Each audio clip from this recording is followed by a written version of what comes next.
Hello my students, मैं प्रशांत मिश्रा, आपका physical education teacher, आपकी अपनी क्लास फिजिकल एजुकेशन क्लास में आप सभी का स्वागत करता हूं। हम लोग पढ़ रहे थे unit 8 fundamental of anatomy and physiology and kinesiology in sports. Last डेलो में पढ़ा था कि ये प्रॉपर्टीज और फंक्शन ऑफ मसल्स क्या हैं। ठीक है, आज का टॉपिक है हमारा structure and functions of respiratory system and circulatory system. ठीक है, आज हम इसमें पढ़ेंगे पार्ट 1 में रिस्पिरेटरी सिस्टम क्या है। ठीक है, और नेक्स्ट डे हम लोग पढ़ेंगे पार्ट 2 में सर्कुलेटरी सिस्टम क्या है। तो स्टार्ट करते हैं रिस्पिरेटरी सिस्टम। रेस्पिरेटरी सिस्टम होता है क्या है? रेस्पिरेटरी सिस्टम होता है जैसे हम लोग कहते हैं श्वसन प्रणाली। ठीक है, जो श्वसन प्रणाली होती है हम लोगों की, वही होती है रेस्पिरेटरी सिस्टम। ठीक है, मैं आपको उसको पहले डिफाइन कर देता हूँ। The respiratory system regulates the exchange of gases. Structure of the respiratory system involves the following organs in human beings. There are various organs of respiratory system which play a vital role in respiration. These are mentioned below. That means जो हमारे respiratory system होता है, श्वसन प्रणाली होती है, वह गैसों के आदान प्रदान को नियंत्रित करती है। ठीक है, जो हमारे गैसेस होते हैं हमारे बॉडी में, ठीक है, उनके आदान प्रदान को नियंत्रित करती है। ठीक है, और श्वसन प्रणाली की संरचना में मानव में निम्नलिखित अंग शामिल होते हैं। ठीक है, जो हमारा ह्यूमन बॉडी है उसमें निम्नलिखित अंग या ऑर्गन्स होते हैं, जिसमें श्वसन की प्रक्रिया में, ठीक, प्रजा प्रणाली में। और श्वसन तंत्र में विभिन्न अंग हैं। कौन कौन से हैं? जो श्वसन को महत्वपूर्ण भूमिका निभाते हैं। ठीक है, जो श्वसन करने में या रेस्पिरेशन में एक इंपॉर्टेंट रोल या मेजर रोल निभाते हैं। ठीक है, दीज आर मेंशन बिलो। कौन कौन से हैं, इनका उल्लेख नीचे किया गया है। ठीक है, फर्स्ट है आपका नोज। ठीक है, नोज मीन्स क्या होता है? नाक। ठीक है, फर्स्ट हमारा है नोज, और नोज एक बहुत इंपॉर्टेंट ऑर्गन है रेस्पिरेटरी सिस्टम का। ठीक है, नेक्स्ट हमारा फार्निक्स, देन नेक्स्ट हमारा लार्निक्स। फार्निक्स क्या होता है? यह होता है ग्रसनी, हम लोग ग्रसनी बोलते हैं। फिर हमारा लैरिंक्स, लैरिंक्स को हम लोग क्या बोलते हैं? स्वरयंत्र बोलते हैं। ठीक है, फिर नेक्स्ट हमारा ट्रैकिया, इसको हम लोग बोलते हैं श्वास नली। ठीक है, फिफ्थ हमारा क्या है? ब्रोंकाई है। ठीक है, फिर हमारा डायफ्राम है। फिर लास्ट हमारा क्या है? लंग्स है। लंग्स क्या होते हैं? फेफड़े होते हैं। ठीक है, मैं आपको एक डिफाइन करता हूँ कि नोज़ क्या है, क्योंकि नोज़ जो है वो रेस्पिरेटरी सिस्टम का बहुत ही ज़्यादा इंपॉर्टेंट अंग है। ठीक है, बहुत ही इंपॉर्टेंट ऑर्गन है या स्पेशल ऑर्गन है। ठीक है, आइए देखते हैं नोज़। नोज़ में सभी को पता है क्या नाक होती है। ठीक है, the nose is a special organ of smell and it has a significant role in respiration. It consists of two parts, the external feature and the internal cavities.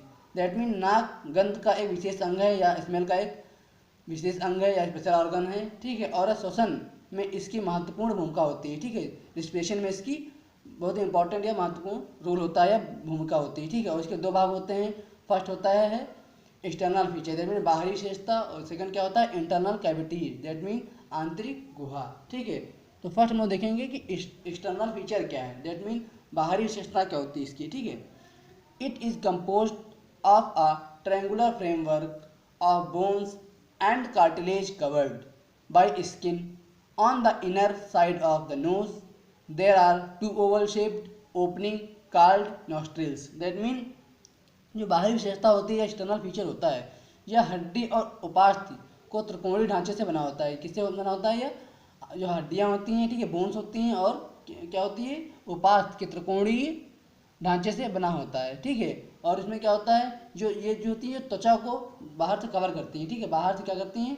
त्वचा को कवर करती हैं। ठीक है, और नाक के भीतरी तरफ, और इसमें क्या होता है? नाक के भीतरी तरफ जो हमारी नोज है उसके अंदर की ओर क्या होता है? दो अंडाकार आकार के उद्घाटन दिए होते हैं। ठीक है, क्या दिए होते हैं? उद्घाटन दिए होते हैं, किस टाइप के? अंडाकार।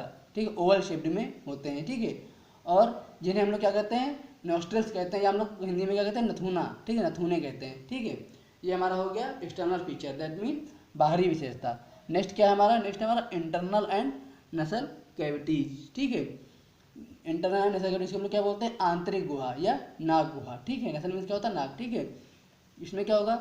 These are two cavities are separated by a partition of septum at the entrance. Each cavity or vestibule has numerous coarse hair. These hair of the cavities serve as the filters to remove particles that may be taken in with the inhaled air. That mean जो हमारी आंतरिक गुहा या internal cavities होती हैं, ये दो गुहाओं को एक विभाजन या सेप्टम द्वारा अलग किया जाता है। ठीक है, क्या किया जाता है, दो गुहाओं, ठीक है, दैट मीन दो कैविटीज या टू कैविटीज या एक विभाजन द्वारा, ठीक है, एक विभाजन द्वारा क्या किया जाता है, या सेप्टम को अलग किया जाता है। ठीक है, और जो एंट्रेंस होता है यहाँ पे, ठीक है, या जो प्रवेश द्वार होता है, एंट्रेंस जो होता है, ठीक है, उसमें प्रत्येक गुहा, ठीक है, ईच कैविटी गुहा या वेस्टिबल में कई मोटे बाल होते हैं। जो वेस्टिबल होता है, ठीक है, वेस्टिबल होता है उसमें कई मोटे बाल होते हैं, दैट मीन हेयर होते हैं। ठीक है, और गुहाओं के ये बाल, ठीक है, जो गुहाओं के बाल होते हैं, ठीक है, this hair of this the cavities, जो गुहाओं के ये बाल होते हैं उन कणों को हटाने के लिए फिल्टर के रूप में काम करते हैं। क्या करते हैं, फिल्टर के रूप में कार्य करते हैं, किसको, गुहाओं के बाल के कणों को हटाने के लिए। ठीक है, आगे क्या होता है, इसमें फिल्टर के रूप में काम करते हैं जो अंदर की हवा के साथ हो सकते हैं। ठीक है, जो अंदर की हवा के साथ हो सकते हैं, the may be taken in with the inhaled air. ठीक है, ये हमारा हो गया इंटरनल कैविटीज, दैट मीन आंतरिक गुहा या नाक गुहा। ठीक है, नेक्स्ट हमारा है इसमें types of respiration, that mean श्वसन के प्रकार क्या हैं। ठीक है, there are two types of respiration, श्वसन के दो प्रकार हैं, अर्थात एक्सटर्नल रिस्पिरेशन, ठीक है, बाहरी श्वसन, और नेक्स्ट है इंटरनल और टिश्यूज रिस्पिरेशन, दैट मीन आंतरिक या ऊतक श्वसन। ठीक है, हमारे नेक्स्ट हमारा फंक्शन ऑफ रेस्पिरेटरी सिस्टम है, दैट मीन श्वसन प्रणाली के कार्य क्या हैं। तो कार्य क्या है इसके, to provide oxygen to blood, that mean रक्त को ऑक्सीजन प्रदान करने के लिए यह वर्क करता है। ठीक है, नेक्स्ट है हमारा remove of waste products from the body, example CO2, that mean शरीर के से अपशिष्ट उत्पादों को हटाता है, जैसे कि CO2 क्या होता है, कार्बन डाइऑक्साइड। ठीक है, नेक्स्ट क्या है हमारा maintain body temperature, that mean ये शरीर के तापमान को बनाए रखता है।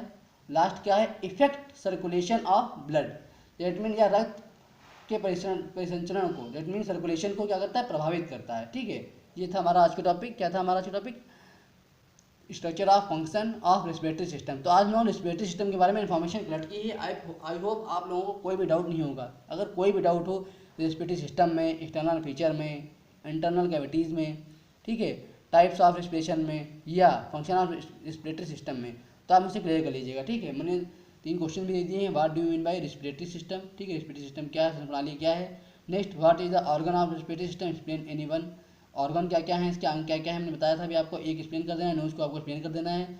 नेक्स्ट आपका है what is type of respiration and function of respiratory system, ठीक है, टाइप्स ऑफ रेस्पिरेशन क्या है, ठीक है, दैट मीन श्वसन के प्रकार क्या हैं और श्वसन प्रणाली के कार्य क्या हैं। ठीक है, अगर आपको कोई भी डाउट हो तो आप मुझसे विदाउट एनी हेजिटेशन क्लियर कर लीजिएगा। ठीक है, हम लोग कल मिलते हैं और कल हम लोग पढ़ेंगे circulatory system. Okay, thank you, have a good day.